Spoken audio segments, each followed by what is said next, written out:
I'm doing a lot of work to kind of rewrite the definition of what Albuquerque is to the rest of the world because I think that it's been so defined by Breaking Bad for so many years. Um, Yeah, and I just it's more than that. that's not the Yeah, Albuquerque I grew up yeah. in.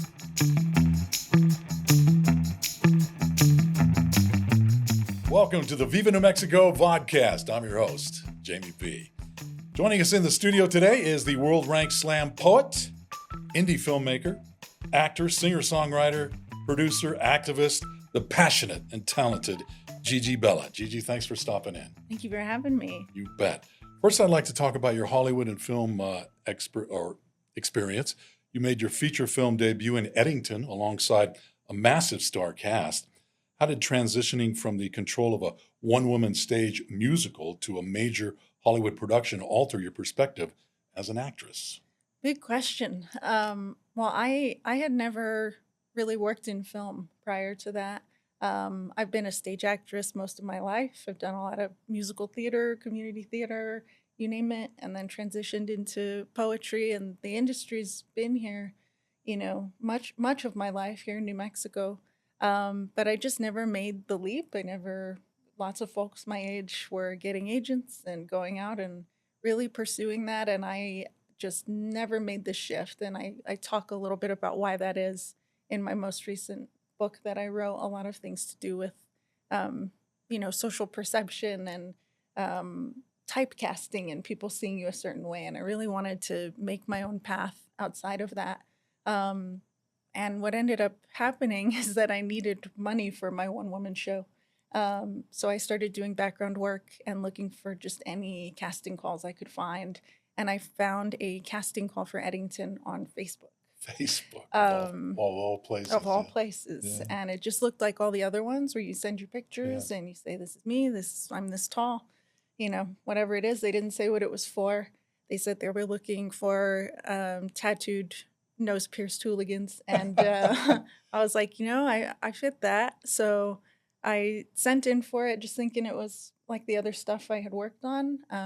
I had been on 2 sets at that point doing background and ended up on this wild, year-long ride, 3-month audition process and in a Zoom with my favorite director and just in these wild, wild spaces that I never imagined. But the transition was pretty seamless because they called me in because of that poetry work I had done.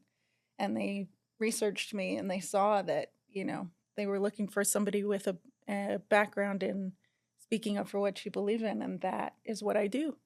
So it was just a really lucky kismet kind of moment. It's not for the faint of heart No. being on camera like Yeah. that. It was a big shift that way. I Yeah. was not used to a big thing on a crane zooming in on Zooming. my Yeah. face, and the long, long days and my eyeballs getting sunburned. That kind of stuff doesn't really happen when you're doing a solo show. Yeah. But I learned so much, and I was really, really grateful. It Yeah. changed my life. What was your first thought when you found out you landed a role on Eddington? Oh man, I mean, I went through like the 5 stages of grief just throughout that whole Yeah. process. And after meeting the director and the producer, and the casting director, and having all these conversations and everything, and then waiting, I really, really just firmly believed that I didn't get it. So I was crushed. I was really devastated and kicking myself and trying to figure out what I did wrong. But they were massively behind on their schedule. That was all that happened.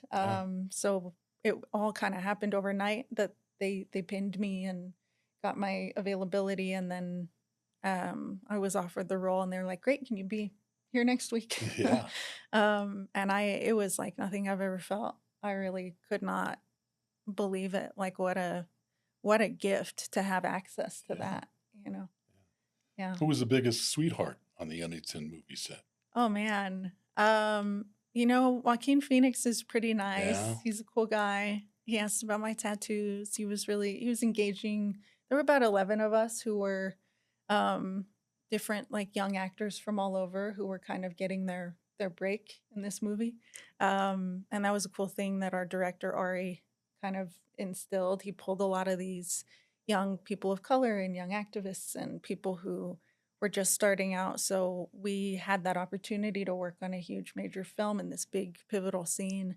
And Joaquin was really engaged with all of us. And That's great. they had told us, that he wasn't going to come to the rehearsal and that we should just be prepared for on the day. And he came, he shook our hands, he got to know us a little bit. He was in his sweats. He was great. Ari Aster is a one of a kind generational talent. He's so smart. He's really thoughtful and intentional. I mean, the amount of research that we did based like compared to what you see is really crazy. And just, very kind, and it felt like making a student film with your friends. Made it easier for you. Oh yeah. Yeah. It More was a very relaxed. Yeah. comfortable environment. Even though, there was like a giant camera on a big trolley and it's zooming past and you've got another one zooming in on a big crane. And I mean, that whole scene was like three giant cameras, but it was as relaxed as it could be, Yeah. What's the funniest or most chaotic thing that happened behind the scenes when filming anything? Oh, it just was really hot. It was really hot. It's like 30 degrees of difference between here and the south in Tier C. Yeah. So we were all getting sunburned and we were out there for hours and hours. And I mean, I had never experienced, being an actor on a set like that and having people like tend to you.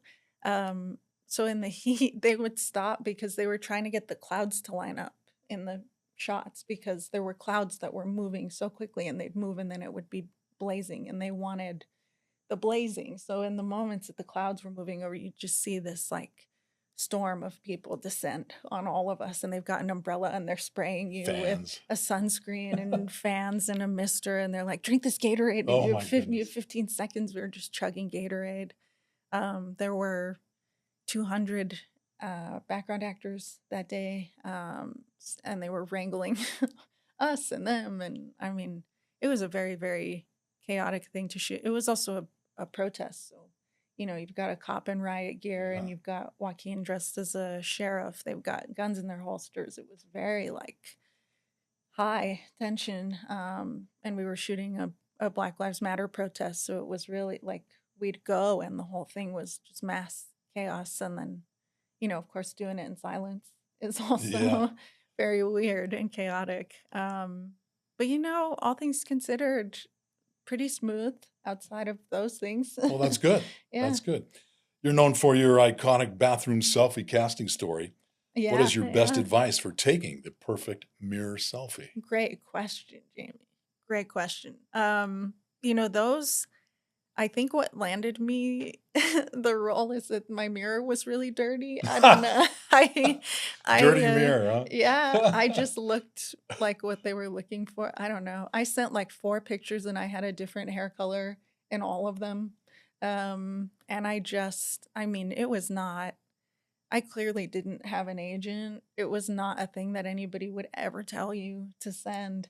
I was really just putting it out there, Yeah. and they're really specific about what they want to see as far as like a full body or like, the chest up or whatever it is. I don't think I followed any of that. I don't think I Wow. did. I don't think I did any of that. But I was really nice in the email. I think if you're gonna take a bathroom selfie, you got to look very like you don't mean to be taking one. It's nonchalant, it's chill. Chill. You're candid. Yeah. I think Be that's yourself. what it is. Yeah. Yeah. Moving on to your poetry and performance art, you're ranked as the 10th best woman poet in the world. Congratulations on that. Thank you. Many of your poems, like your viral pieces on Button Poetry, utilize sharp wit and humor to address heavy themes like heartbreak and identity. How do you balance humor so it disarms the audience without diluting the social message? I think that they go hand in hand. I gave a talk at the university this summer for the traditional medicine conference as part of Chicano studies. And we've got these beautiful practitioners of what we call New Mexican curanderismo, which is medicine. Um, and we did a unit in my class about laughter as healing and about Yes. how when we partake in laughter together, that's a moment of shared joy and release Releases certain and hormones and yeah, like medically yeah, it's necessary for us to yes. laugh. And as a performer, what I find is that that is a moment where you can connect with a whole room of people all at once if you can get them to laugh. um, and it feels very personal and it feels very vulnerable, so they're more open generally to the things that you have to say, because you've kind of shared this moment of healing already together, or you've exhaled the day or whatever's been happening. You're locked in because you kind of just let it go for a second. And that is one of my favorite things. I really respect comedians who can just keep doing it over and over and over again. I It's a love talent for sure. laughs per minute. Yeah. Yeah. What's the most memorable reaction a stranger has ever had to one of your viral button poetry videos? Oh, many. I mean, I'm going on 16 years of being a Wow, poet all over the that's country, all over the awesome. world. So there's been a lot varying. I've had people have really strong negative reactions. Sure. I've had people, when you're doing slam poetry, you get scores. So I've definitely had people, throw a negative one or Yeah. be really angry about what I had to say. Um, but I remember I have a poem about Taco Bell that is about Mexican identity and Mexican authenticity and what does it really mean to be a Mexican in America. Um, and it is about being a Mexican who loves Taco Bell and people saying, well, that's not real Mexican food. Um, and just kind of making a meaning that is my own within that. And I remember somebody coming up to me after a show and telling me that his father was an immigrant from Italy, and that every time he came to visit America from Italy, that all he wanted to do was go to Olive Garden. Oh my goodness. And that they would be like, That's funny. Dad, like, that's It's not. that's not really like, and Yeah. he's like, yeah, but you can't get that where I'm from. And it Oh, reminds me of home, like the way it oh, makes me feel. that's sweet. And Yeah. I loved that. I thought that was really special. Yeah. Yeah. Your book, Big Feelings, has been described as a grand tour of the simplicity and messiness of being alive. Looking back at your older chapbooks like 22, how has your definition of big feelings evolved as you've grown older? That's a good question too. I put out Big Feelings in 2020 and released it to a screen and, a room of nobody. So my relationship to it has really gotten to grow and evolve as I've gotten to be in front of people with it. And we have a saying in poetry about the life of the book, that the life of the book is as long as you make it.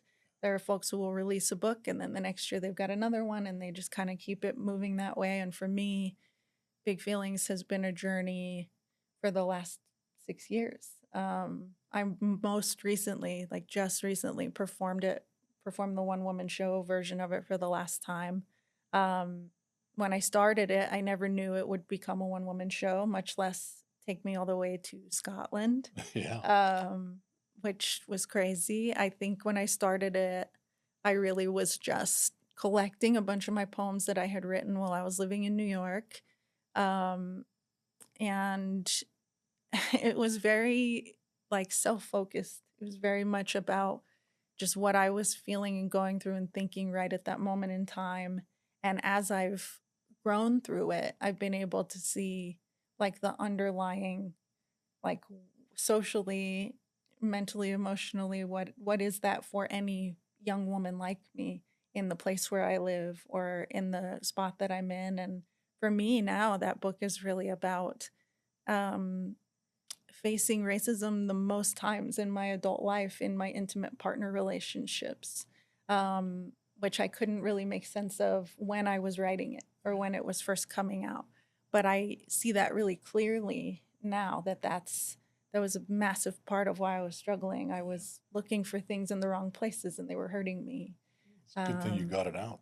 Yeah. yeah, I definitely feel like I learned a lot about myself in sitting with the work, which is something we don't do enough, I Yeah. think, as writers. I think we want to write it and we want people to read it and we want to put it Way, away, yeah. Never put it come on a back to it shelf. again. Yeah. You ever get stage fright anymore or completely bulletproof? Oh, I get stage fright. Mm. Yeah, okay. All right. I recently, pardon me, I was at the Hillary Duff concert at the amphitheater, and she does this thing where she picks people to come up on stage and do this dance. Um, it's like a TikTok dance, and if you have this sound check thing, then you get to audition at the sound check, and she picks people, and she picked me to dance at the show in front of 15,000 people. Wow. I've never felt stage fright like that in my I entire bet. life. Yeah, I I had to bet. just like stare straight forward and just do it. That was the only way. I couldn't look at anything around me. I couldn't think about it too hard. I just had to do it. But it went Good. really well. It was Good. fun. You mentioned Edinburgh earlier. Your one-woman punk poetry musical made massive waves over there at the Fringe Festival.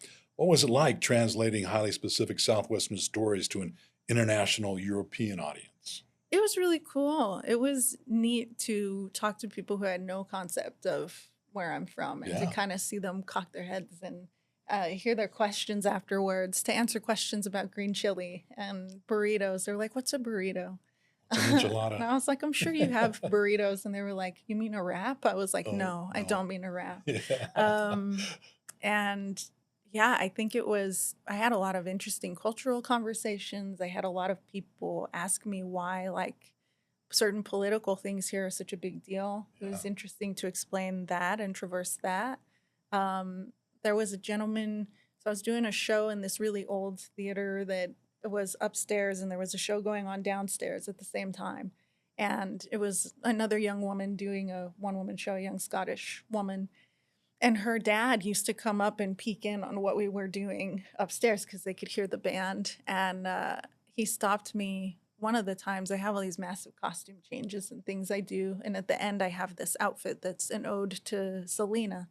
Um, and he stopped me after the show and he was like, we lived in America for a stretch of time and we lived in Corpus Christi.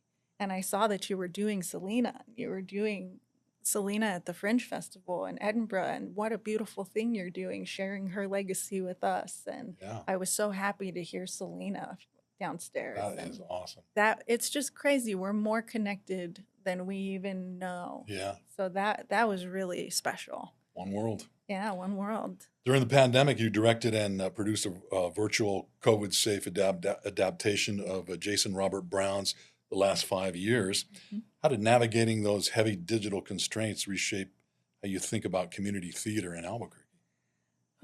Well, first and foremost, it gave me a lot of respect for filmmakers. I never want to edit anything that long in my entire life ever again. It was so stressful.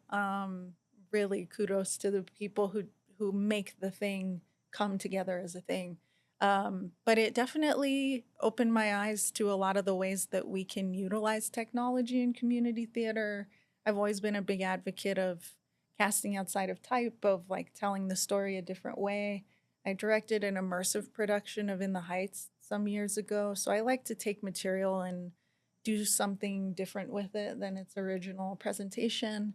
And I think that just pushed that a little further for me. I think that we should embrace digital elements and maybe also, understand that that is a thing that could bring younger people to theater, that theater making is really just anywhere that there's an audience, Yeah. you're making theater. Those kids who are making TikToks in the bathroom at their high school, they're making theater, They are. and it kind of just reinforced that for me, that it's everywhere and we can find it in different places if we're creative. Since you handle everything from costume design to playing multiple instruments, you find that these different mediums talk to each other while you're composing a piece. They do, yeah. It's funny when I was so now I'm trying to work out how how I want my sets to look for my new book Without the Frills, and um, I could see these kind of through lines of things that I didn't even realize I had knitted in, a thing where a costume would make sense or playing a certain piece of music in the set would make sense. I wrote a poem about being in a band in the eighth grade, and I mentioned this specific song that we played in the eighth grade. So at my book release show, me and my band played that song. It was Are You Gonna Be My Girl by Jet. Oh my goodness. Yeah. And just it was so laced with a memory, so it was cool to read that and then play the song. Similar thing, I'm noticing it more and more with costumes. There's a funny story in the book about my grandmother and the last thing that she wanted, the outfit she wanted to be cremated in. My grandmother was kind of a jokester, so she wanted to be cremated in lingerie. Oh my goodness, that is funny. So That is I funny. performed in like a red negligee and marabou feather slippers, Oh my and goodness. I can kind of see where it makes sense to pull Yeah. those things out and Yeah. where they talk to each other. And I love making costumes and composing a whole finished piece. So any chance that I get to do it, I love doing it. You've probably joked that you'd rather be known as the Taco Bell poet, Yes. and you even did a book release photo shoot at a local Taco Bell. Mhm. Why is it important to you to interweave lowbrow fast food Americana with high art spoken word? I think that poetry can seem really inaccessible to people, especially, you speak to folks and they might say, when I was a teenager, I used to write poems, but I was really embarrassed and I don't share them with anyone. Or, they think about the quatrain or the haiku that they wrote in fifth grade. And it all seems really like this thing that happens and then we move on from it. And it's like a school thing. And for me, I think poetry's for everybody. I think language is for everybody.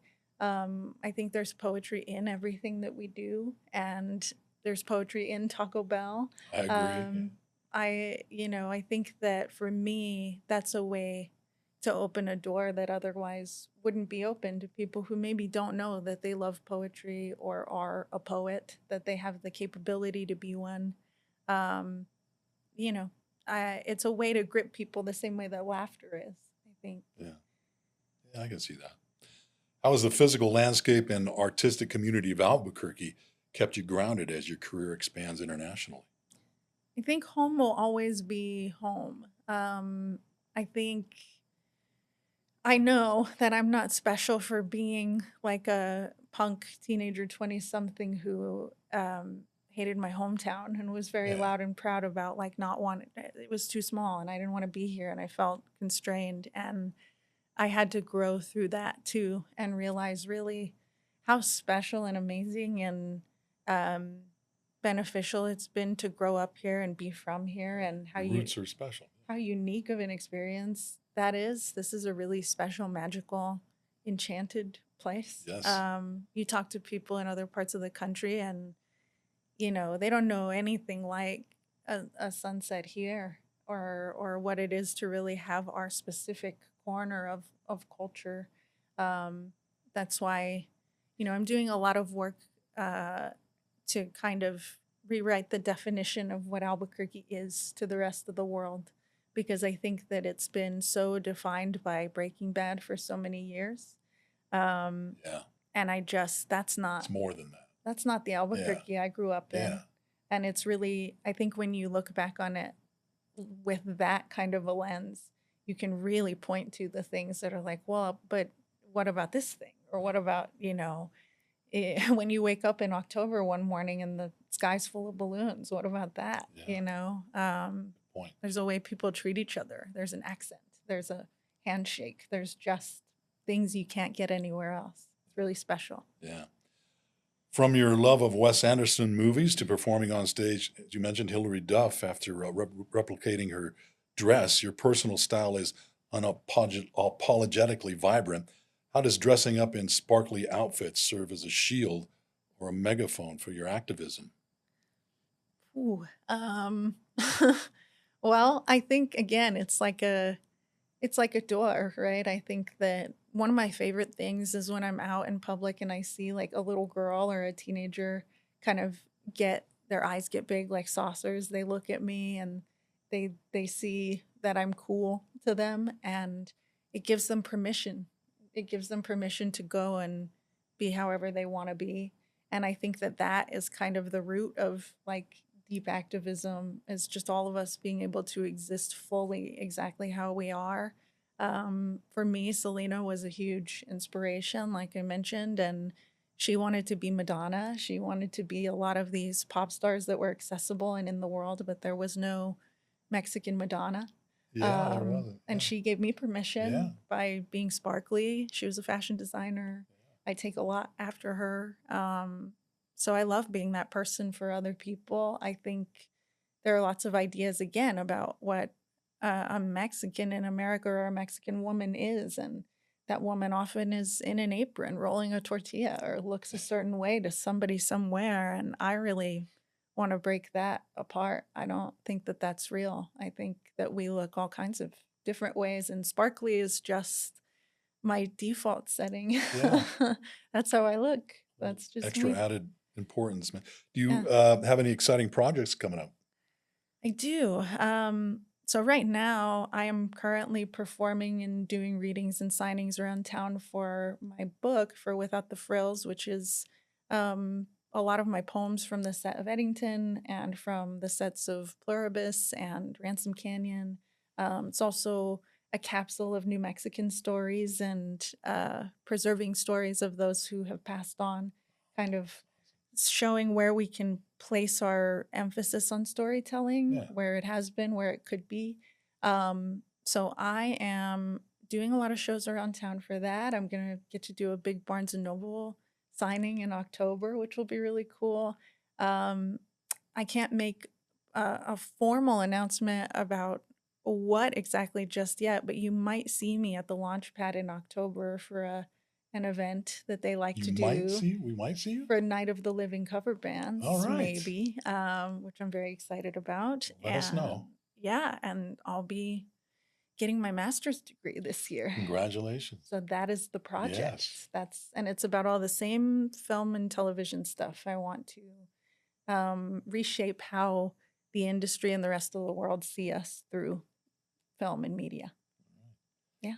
Time for my lightning round questions. Are you ready? I'm ready. I'll be All right. quick. If you could only wear one color of glitter for the rest of your life, what is it? Purple. Purple. Yeah, my girl, man. It's Purple. What's the strangest or funniest thing you've ever packed in your luggage? Ooh, I have a poem about that. I don't know if I can say Oh, here. yes, you can. She can say it, can't she? Yeah. Let's hear it. A bright pink vibrator that the TSA agent pulled out in front of everyone.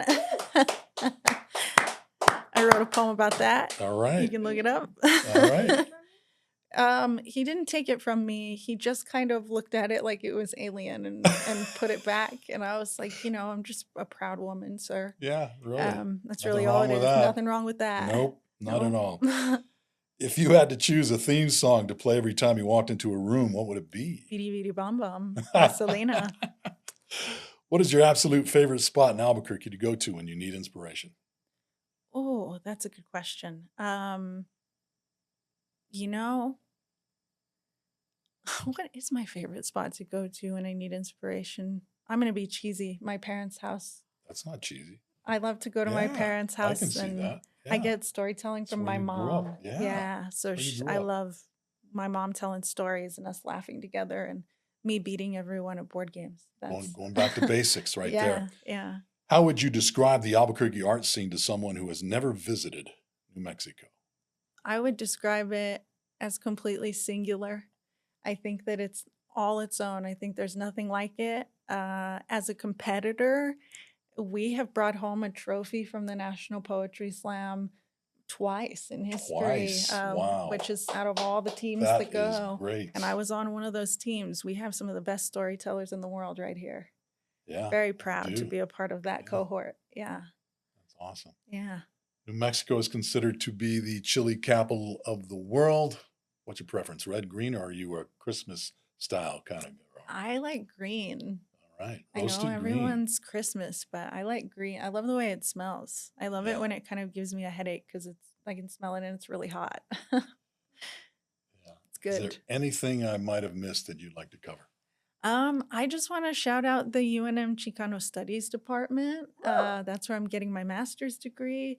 We talk largely about New Mexican culture and identity and Chicano identity, workers' rights, Dolores Huerta, all of the women who came before. And, I think that they are doing major, major work. I got a degree from another part of the country while going through grief and a divorce and all these kinds of things. And I will have a degree in the spring because of these folks at UNM. So if you're not sure what to major in, and you're, a New Mexican, you're Chicano, and you're trying to find yourself, that's your place. Go there. They know how to handhold you through it. It's been a really, really amazing experience being a student of theirs. Great. Gigi, thanks so much for stopping by and talking with us. I appreciate it. I really Thank do. It's been a you. pleasure meeting you. It's been fun. The world ranked slam poet, indie filmmaker, actor, singer, songwriter, producer, and was it? Activist? Activist. There you go. Activist. No question Gigi mark. Bella. Thanks so much again, Gigi, for stopping by. Thank you. For Viva New Mexico, I'm your host, Jamie Gannon Barreras, aka Jamie B.